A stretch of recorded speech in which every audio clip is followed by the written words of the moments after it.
This is Liz. This is Jade. And this is Carly. And we're the babes. We're covering all things babies, parenting, and women's issues. Join us in all of our way TMI girl chats. And when a topic needs an expert, we promise to bring you the best. This podcast is an inclusive, no judgment zone. No mommy shaming here. We're diving into the nitty gritty of real life as we get honest about the highs and the lows of motherhood. If you hear a baby or a husband crying in the background during this episode, it probably means we just corked a bottle of wine and are hiding inside our closets. Oh, you too? Well, this is episode 21. Welcome to Babes and Babies. Hello, girls.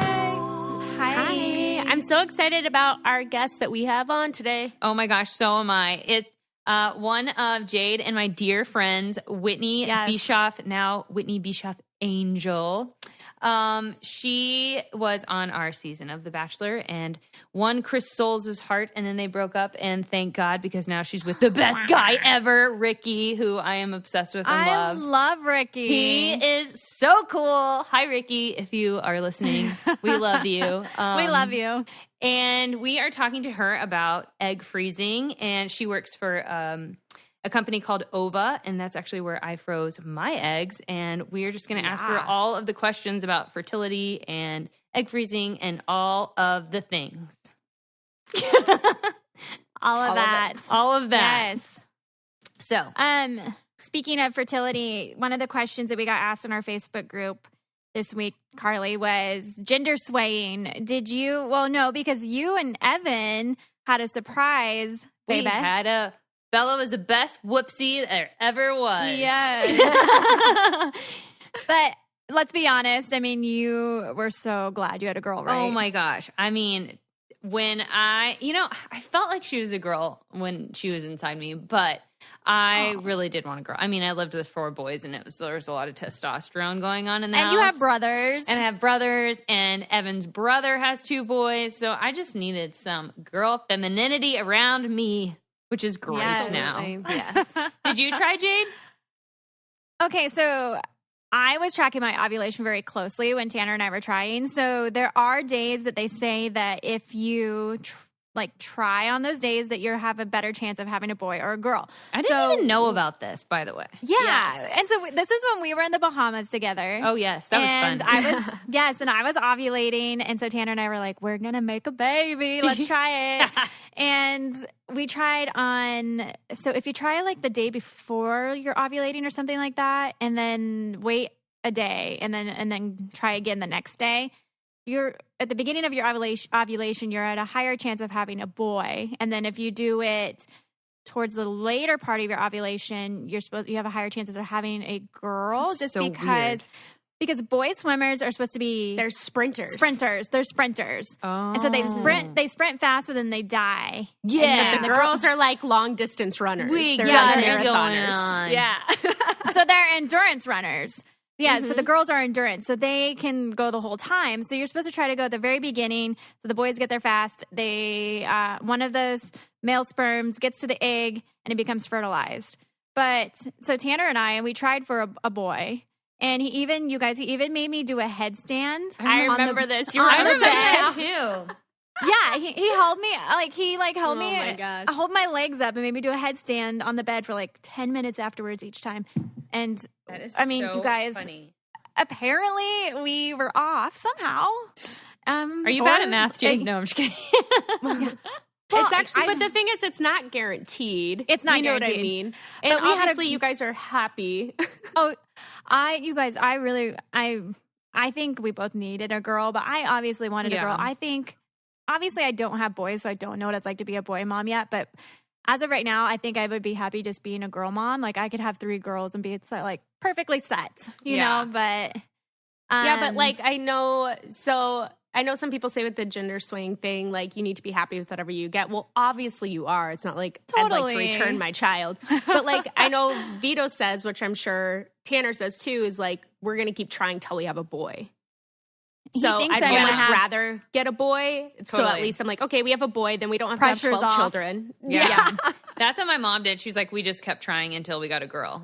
But now I'm like, because I would have done the same. I would have kept trying until a girl. But Yeah. But you got your girl. But I got my try. girl. I know. I won Now you guys, the though, blue ribbon. Yes. Yeah. They could do Petri dish babies, though, now, right? Where they can take your egg and the sperm and they can actually... We need to ask Whitney about that, actually. The gender... Do they do that at her lab? I think they can. We'll have to ask her. That's a interesting question. Would you ever do that? Yeah, I don't want to. I think I would do that. If I didn't have a girl, I would do that. I'm that person. Yeah. And it's really bad. It's like you're playing God, and yes, you're being too in control. It's not bad. But hey, it's not bad, Carly. Don't judge yourself. Listen, I am judging myself, but I also would still do it. So we're all different, and everyone has different opinions. I have a question then too. No, I have a question for you then. Okay. So if you were going to go that far, say you had 4 boys. This is just hypothetical. You had 4 boys. You wanted that girl, so you were going to do this Petri baby dish thing. Yes. Petri dish baby thing. Would you go as far to pick other genetics? Like say because you can choose if your baby has blue eyes, what color I don't think I would do that. Okay. I think that kind of freaks me out. That's like robot. I feel like then I'd have a robot baby. Wife? Yeah. Stepford wife baby. Yeah. I think I would just be like, I just want the gender. I think. Yeah. Yeah. I wonder though, like how by choosing, I guess, genetics and everything like that, like, are you setting this person's, like, almost choosing their fate in a way for like certain things? Or is there like, I don't know, my mind just starts going a million here right now. Yeah, my mind just starts going a million different directions. Now we're getting really deep. We're getting what very choices deep. Are you choosing for this child instead of them choosing them for themselves? I don't know. Part of me thinks that like, I don't know if this is like, this might be a weird thing to say, but like that, yes, you like your fate is already kind of determined. So maybe like the universe already knew you were going to do a Petri dish baby. So it already planned for the girl to exist. Yeah. That's what I think. There you go. I don't know. All the different ways babies are born now, if you think about it. I mean, they were meant to be who they were meant to be from the way they were conceived, whether it's surrogacy, IVF, all the different ways. So why can't this be another way that children are born and this shouldn't have maybe a stigma or judgment on it? I don't even know if it does, but I don't know if it does either. But I feel like everything does, Jade. Come on. True. We know live in from social media you can't say anything or we get live in trouble. Very sensitive world. Yeah, we do live in a sensitive world. Can we take a second to talk about how crazy I am about my bedtime routine, especially my facial routine? Do you guys have a routine? No, I think I have makeup on top of makeup from 3 nights ago. Oh my gosh. Liz, teach us your ways, Liz. Well, for me, honestly, I always get made fun of because it legit takes me like 30 minutes to get ready for bed. But the thing that I love about BioClarity is that it doesn't. It comes in such an easy step-by-step process. The products are amazing, and I love how my skin has been feeling. It's such a gentle moisturizer. It's vegan. It's cruelty-free. I love the green tube, the stuff that comes with it. It actually smells like pumpkin. And then I was looking at the ingredients, and there's pumpkin in it. It's like natural ingredients. Wow. And it makes my skin feel amazing. I see that they have 2 skin routines. So I have dry skin, and they have a normal to dry skin routine called the Essentials routine, which is, like you said, 3 easy steps. It's cleanse, restore, and hydrate. Whenever I'm looking for skin products, I always look for something that says hydrating or moisturizing, and it says that there's hydrating plant extracts like chamomile, green tea, cucumber, and chlorophyll. You guys, all these hydrating, lightweight, but great for spring and summertime for your skin. I'm like really excited to try this. So, Jade, we obviously need to get started on healthier habits with our skin. Yes. So go to bioclarity.com. Our listeners will get their first month for 50% off of a routine. Plus, shipping is free, and it comes with 100% risk-free money-back guarantee, but you need to enter the code BABES. That's bioclarity.com and enter our code BABES. But... One thing I find super cool though is I don't remember the word for it right now, is how you can adopt basically a fetus. So let's say you wanted to like when people do in vitro and stuff, and then they save it, but they can either choose to discard it, donate to medical research, or actually adopt it. And then you can adopt that and give birth to your own adopted child. Whoa, what? Isn't that crazy? I didn't know that existed. That's yeah. weird. So you can adopt a baby, or you can adopt an embryo and actually birth your own adopted child. And I can't remember the name of it right now. Well, it's just an embryo. It's not a fetus. Right. Yeah. That's why. Okay. I was like, We're talking about so many things people are going to have opinions on right now. We're blowing your mind. Is it too early for this? Yeah. Isn't it Monday? I don't think I was ready for this. I wasn't ready for this conversation. You might need an extra espresso shot in your coffee to listen to this today. I think that's very true. Oh, man. Okay, well, should we get Whitney on and talk about egg freezing? Yes, I'm let's excited. do it. Me too. Okay. So, hello, Whitney. Hello. Welcome to the Babes and Babies podcast. I am so, I mean, I don't know if I ever really thought I would be part of the Babes and Babies podcast, but this is amazing. I love it. Hey, Thank neither you. did we. And yet we started one. So we wanted to talk to you today about obviously OVA and fertility and egg freezing because I froze my eggs at OVA and you were my nurse, and it was one of my greatest experiences. I am so obsessed with the staff there, and obviously you, that I have so many good things to say about it. Like I could come up with millions and then still have millions more because I really had the best experience. But we wanted to ask you a million questions and pry your brain about all things egg freezing. Let's do it. I'm ready. Okay, so with my experience, so we started talking about egg freezing on The Bachelor. I remember we had a conversation about me being fertile or not. And I said that I went to a doctor in California and they told me that I probably wouldn't be able to have kids. And I remember you were like, oh, no, we can fix that. Like, you just need to freeze your eggs. And I was like, what? What is this? And it was like all so new to me.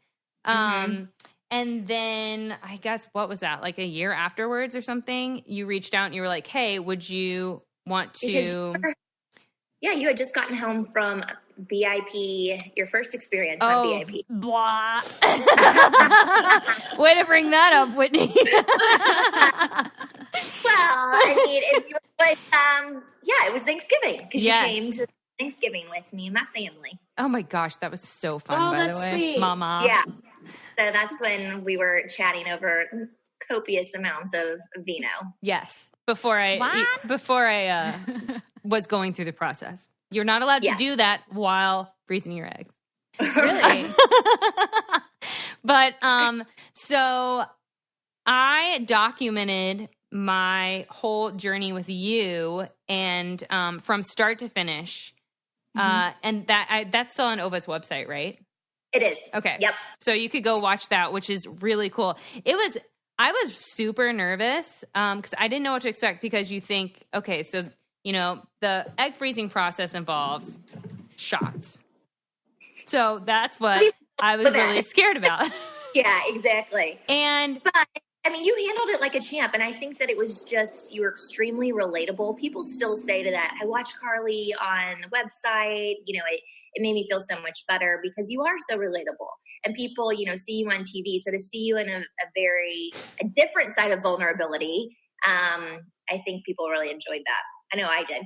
I mean, it was, I thought this is crazy. I know everyone has a very different experience, but for me, I did the shots the first time I remember, and I was like almost going to pass out. And you were like, Carly, you're just anxious. Just lay down and breathe. And I was like, oh, you're right. It was just anxiety. Like, and then every other time was so much easier each time. Mm-hmm. Care.com is the easy and reliable way to find care for everyone in your family when and where you need it. With access to 8.6 million caregivers across 16 countries, Care.com is the world's largest digital marketplace for care. It helps de-stress your life. Most working parents worry about their kids every minute of every day. While nannies and sitters, while they have it, that's amazing. It's not just for that. They also have housekeepers, so someone can come in and clean your house for you. What? That is amazing. Do your laundry. No. That's what I need. Yes. They also have senior care, dog walkers. Oh my gosh, I need someone to watch Huck. Perfect. This is amazing. Honestly, I seriously just thought Care.com was only babysitters, but it's like everything you could ever possibly want and more. It makes life so much easier. if you guys want to de-stress your life, and if you need a dog walker, if you need someone to watch your kid, if you just need someone to change your sheets, you go to care.com/babes for 30% off and check it out. So I guess maybe talk about how, like, what you do in the entire process leading up to freezing your eggs. And then we'll talk about, like, why people would want to and how old you would be. If you, okay. Yeah, because for someone like me, I have no idea what's involved in the egg freezing process. So I feel like that'd be something really good to explain to our listeners. Yeah, absolutely. So basically what I do on an everyday basis is educate women on egg freezing. So, there's been a lot of hype about egg freezing. More and more people are doing it. People are talking about it. Stereotypes are being smashed. But I think that with the internet today, there's so much, left to a person to where they can just go look online, and that's not always accurate. So the first step with OVA is really just an educational talk with me to discuss, importantly, what egg freezing is, obviously, but also about what egg freezing is not, and to manage expectations. And so I think that once a woman is guarded with all of that information and has an understanding of what it is and what it's not, then they are able to make a decision about whether egg freezing is right for them or maybe it's not. But at least they have that knowledge base to where they can feel confident about whichever decision they choose.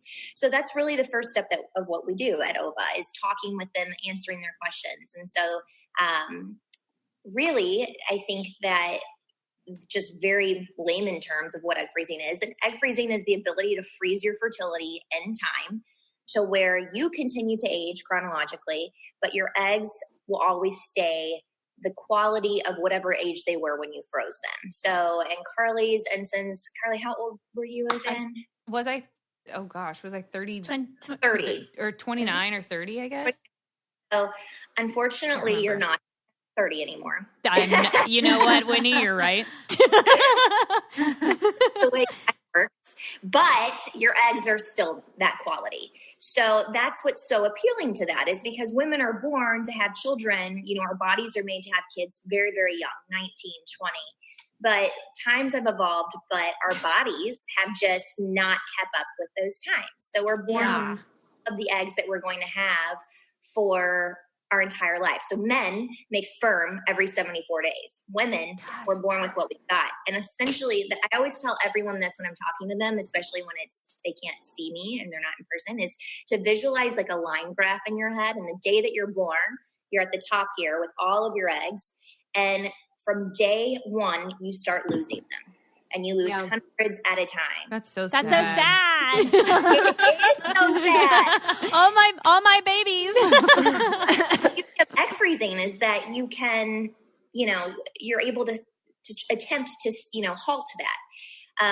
But kind of going back to what I said about what egg freezing is not, and I think that this is very important for people to know, is that it's not a guarantee of having a baby in the future.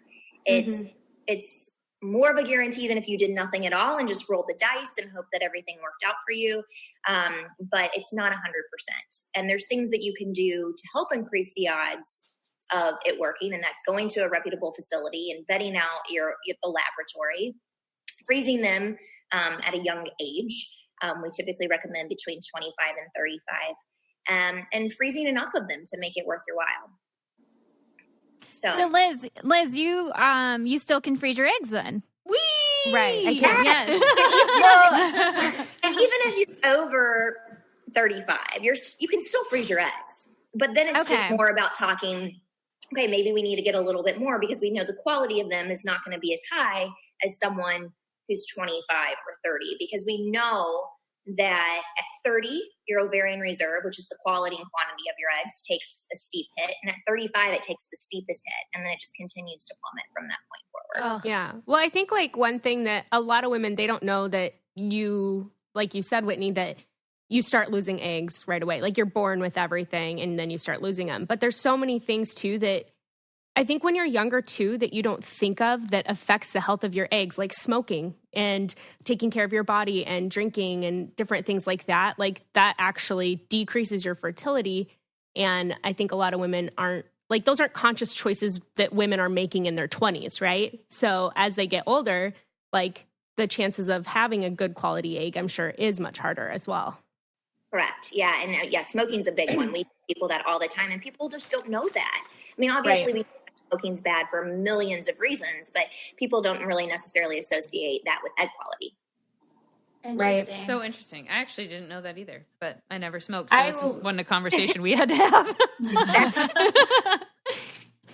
Winnie, I live in Chicago, so I would love to just like come check out the clinic sometime. Yeah.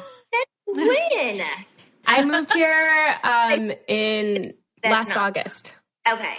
Oh my gosh. Yes. Let's meet up. Let's talk about egg freezing and also talk about other stuff. Not just the eggs.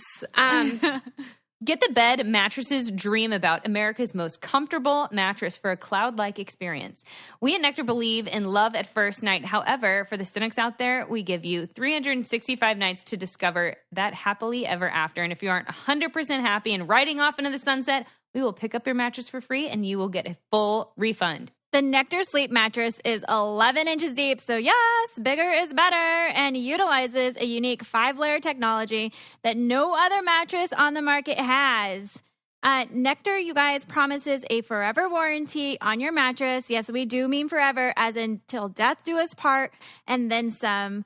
Wake up pain-free. Our memory foam meets your body's contours and gives pressure point relief. Nectar is amazing to sleep on, and Nectar sleepers actually fall asleep 20% faster than people who sleep on other mattresses. They actually ran a study on it. We have an exclusive listener offer for you guys. If you buy now, you get $125 off plus 2 free premium pillows with any mattress order and free delivery. Woo-woo. That's nectarsleep.com/babes and get the best sleep you have ever had for every night of the rest of your life and then some. So I guess like a lot of women, they're wondering too, then just how like at what age should they start thinking, I guess, about doing it? And how do you know if it's right for you? Okay. So the younger, the better. I mean, when I say when you should start thinking about it, I mean, 15 is too young, but when you're really, your early 20s, would be the best. It's a little bit difficult, obviously, because it is an investment. It is an expensive treatment. So the younger you are, obviously, the less financially stable that you are. But it's also cheaper the younger you are when you do it, because you're not going to need as much medications to get started in terms of, stimulating the ovaries. And the chance of you needing to do it multiple times is lower than if you were on the other end of the spectrum. So 25 to 35, but the younger, the better. And to know if it's right for you or to know if you're a good candidate, I really think that first step is just making the phone call to get the information. Kind of going back to what I said, there's just so many things that people don't know about it, and it's impossible to make a decision about something you're not educated on, or to make a good one, I guess, for right. So to just make that phone call, it's a complimentary consultation at OVA for, to just chat about it. And I am happy to answer any questions anyone may have to really get an idea of, if it's right for them. But if they do the consult and they're still interested, the first step after that is doing pre-screening to get an idea of the ovarian reserve of that specific person, because it's different for everyone. We're all wired differently. So that's an ultrasound to look at the ovaries, that's hormones to do, blood draw to check the hormones, and then a consultation with the physician after those results have come back to really advise on a treatment protocol and plan. I obviously know this, but most people don't. So how long does the whole process take from start to finish when freezing your eggs? Good question. You're welcome. The whole process is about 10 to 14 days of administering injections. And the word injection and needle freaks a lot of people out, but Carly, you can attest. Don't be scared. It's really more of a mind game than anything. And I think after that first night, after you do it, you're like, wow, I can totally do this. And there's a lot of people, this is going to sound strange, but towards the end of it are like, it's kind of fun, like a science experiment, like in your kitchen every single day. But for those people that do have a true fear of needles, and we do see them, and we are happy to help patients with that. And we can set up, timing to help give people those injections. But it's 10 to 14 days. And then after that, or throughout that process, you're coming into the clinic about 6 times over that 2-week period for ultrasound, for blood work to see how you're responding to the medications. So we can titrate the protocol or the dosage if needed. And then after that 2 weeks is when you're ready for retrieval, which we can get into. You want me to talk about what that is now? Yeah. Sure. Like, yeah. How many, because does it depend for each person how many eggs you're able to collect? I know, Carly, you said you were I think 5? I got 5, which is... That's on the low end? Yes. Okay, I'll let Whitney talk. Yeah, so it really does depend on every single person. We try to get as many as we can for that person's body with also being safe. You know, that you have to do this in a very controlled environment because you don't want to just start giving injections and not following, protocol or what's advised by a physician, because, you can overstimulate in certain circumstances if it's not followed correctly. And there's obviously risks involved as well. But the actual procedure is done under twilight sedation. So IV in your arm, you've had your wisdom teeth taken out. It's very similar to that. It's not general anesthesia, so there's no tube or anything down your throat.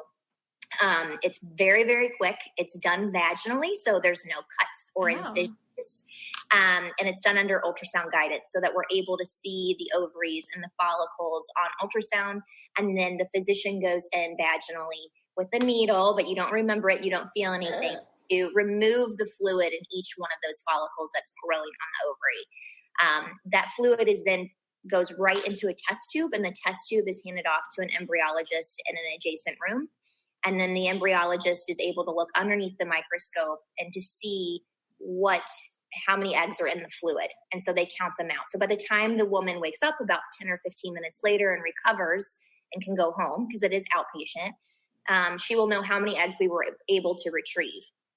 But we only freeze mature eggs. So with that being said, not all of them that we get are going to be mature, and that's normal.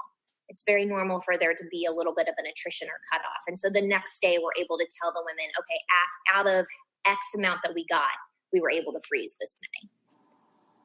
And then you have Whitney babysitting your eggs. The best babysitter around. So one person was asking if there's any stats on a frozen egg that turned into an embryo for implantation compared to a fresh egg. Is there any difference there? So that's a good question. And the first thing that I will say is that this is where the importance of the laboratory comes into play. Egg freezing or egg vitrification is a very fine-tuned technology.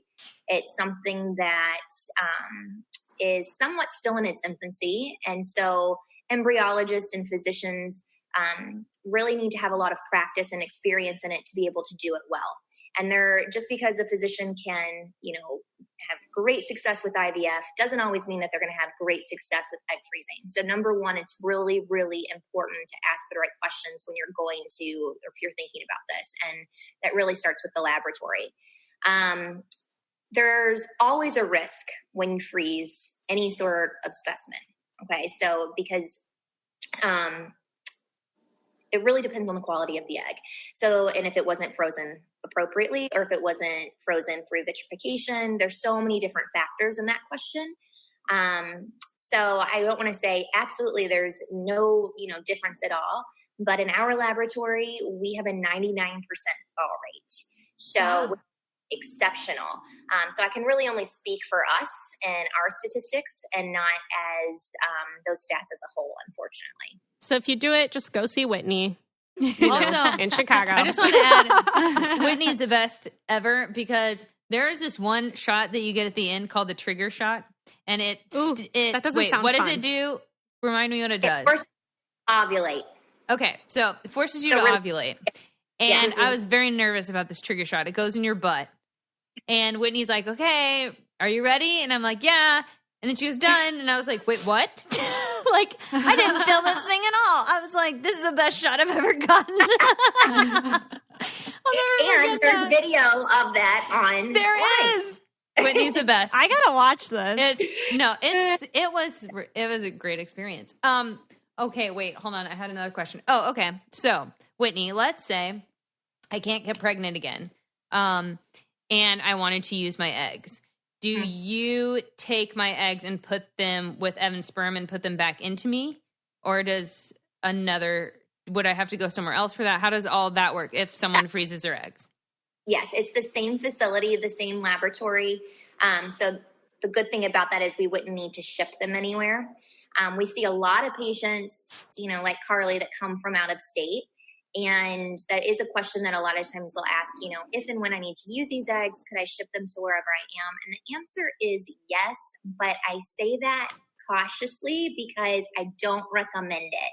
And that kind of leads into, if you've heard in the news, there's been a couple facilities where there's been some issues with specimens that had, unfortunately, they were damaged and had to be disposed of because they weren't monitored appropriately in the tank. And so anytime a specimen leaves our facility, it's out of our control of what's done with it.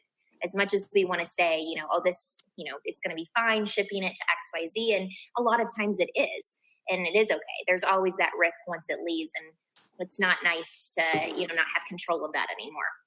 So we would do everything in our facility. What we do is we thaw the egg, we fertilize it with sperm, and we attempt to fertilize every egg. We wouldn't take just one or two of them. We would do all of them in attempts to do that. And then we watch them to make sure that they can be fertilized. Sometimes they don't. There's an attrition along every single way. So sometimes they're not all going to be able to be thawed. Sometimes they're not all going to fertilize once we put sperm into them.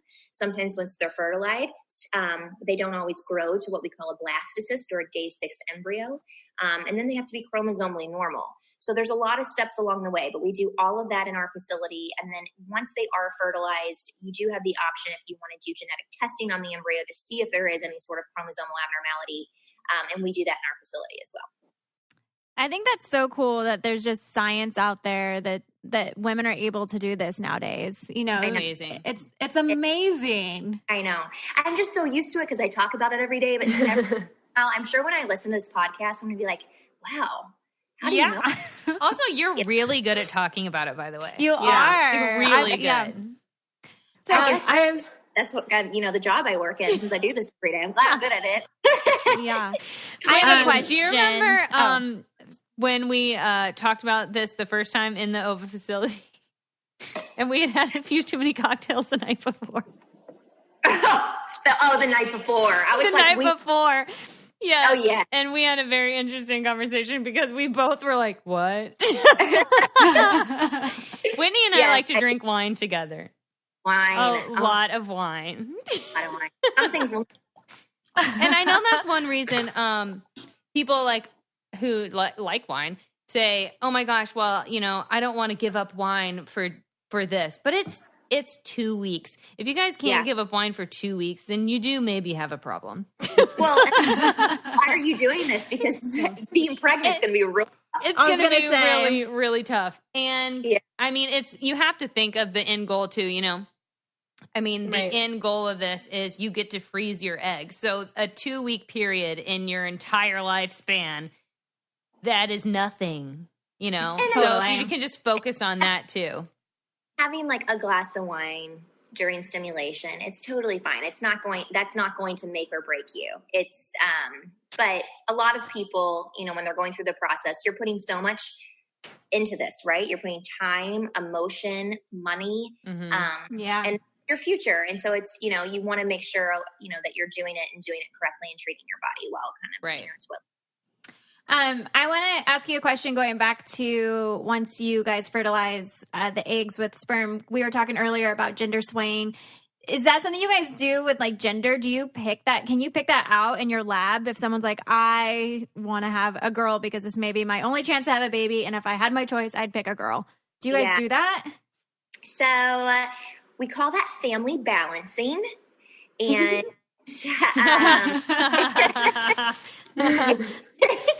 and we do. I would say that we don't, see a ton of patients just solely for that purpose. We see more patients that come in that want to do genetic testing. And the only way you can do genetic testing is obviously by then knowing the sex of the embryo. So it kind of comes with. So we definitely, do have patients that are, want a certain sex, and we can absolutely do that. And we have other people that really just want to do the genetic testing, and they know that we're going to find out the sex, but they don't want to know. They don't want to know.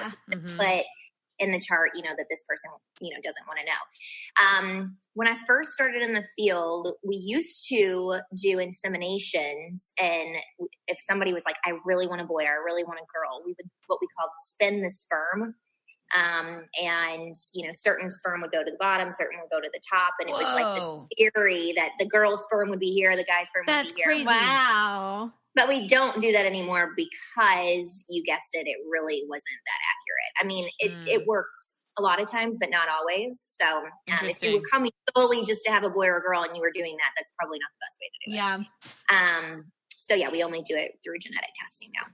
Do you deal with a lot of people who are struggling with infertility? Is that kind of like they freeze their eggs and then maybe they're dealing with infertility later and then they come back? We have somebody asking about, I guess. Or is it more preventative? Right. It's more like it's more proactive. Extending your fertility, right? Yeah, now, unfortunately, there are cases where women come in because they're interested in freezing their eggs. And by doing some pre-screen testing, we do see that they might have an issue or may struggle in the future. So we're able to diagnose that. But that's typically not the reason that they come. Only because the demographic of our patients is a lot of times they're single, not always. And we do also freeze embryos at our facility. So if there's a couple that maybe isn't sure that they want to have a baby in the future and they don't want to make that decision right now, or they're just not ready, you can freeze embryos as well. But if there is some sort of issue with infertility, they would typically go to a clinic, an IVF clinic of something like that. But most people don't freeze their eggs if they know that they have an issue. Yeah. I remember reading something, in the news maybe a month ago about a man. Someone who was born whose egg was frozen back in 1986. And the egg had been, that's so cool. Had been frozen for like 30 years. Yes, that was really cool. There's also something I want to say, going back to demographics of patients. We also are seeing more and more patients that are transitioning from female to male. And I think that's so amazing and empowering that they are, feeling comfortable enough to reach out to be able to freeze their eggs before they make that transition. Yeah. I think it's so amazing. There's so much, the times have moved, so much in that direction. I love it. I think it's great. I think that's cool. One question that a lot of people were asking about too, Whitney, is, well, first of all, you and your husband are adorable. Oh, thanks. Cutest. Congratulations. But people are wondering if you see kids in your future. 100%. And, I froze my eggs about 6 years ago. So I had those just in case. But, yeah, hopefully, there's going to be a little angel baby. You have the best last name. It's the best. Hopefully, I would say probably within the next year and a half. I'm not pregnant, but hopefully sometime soon. That's so exciting. I have this necklace that says Angel on it. And for people that just don't know that that's my last name, or, it's just really funny that they think I'm just wearing some guys. Oh, I thought you were saying wearing the Victoria's Secret angel necklace. Stop. I was That's hilarious. Oh my gosh. No, but then it's so funny. I really love Victoria's Secret. Hi, sweet girl. Oh, can you say hi? Hi. She's so cute. Well, that's super exciting. Yeah. Now you can have. Ooh, maybe we'd have babies at the same time. All three of you guys can get pregnant. And then they can all be buddies. Yes, that would be great. I would love that. Please. And if you have a boy, then maybe one of our daughters could marry your boy. Yeah. Got to keep it in the Bachelor family. You know what? Why not? And then they would have really cute kids too. Yeah.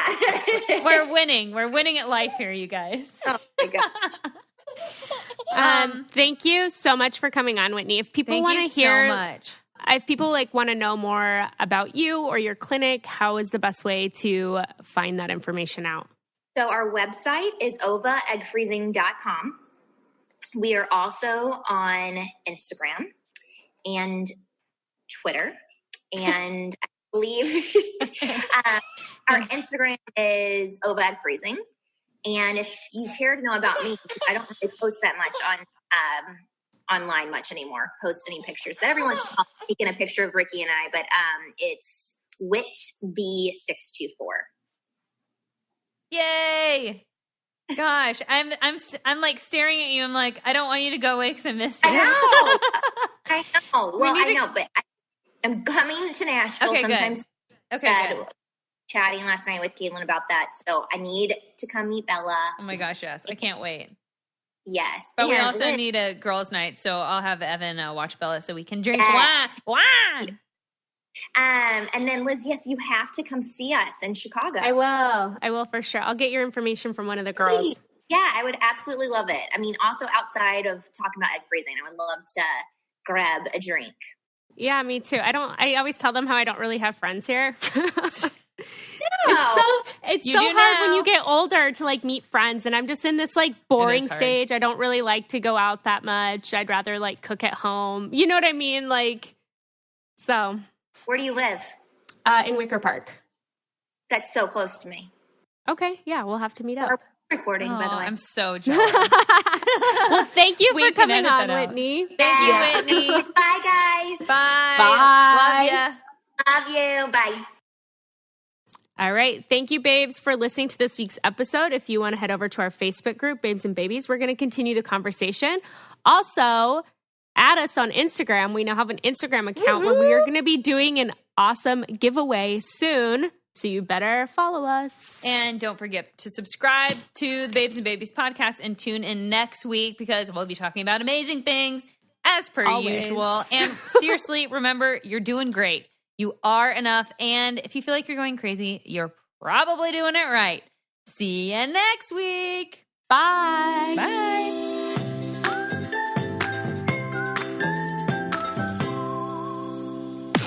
This podcast is brought to you by Wave Podcast Network. Check out all of our shows, including the Brain Candy Podcast, I Don't Get It, Babes and Babies, Coffee Convos, and Let's Talk About It.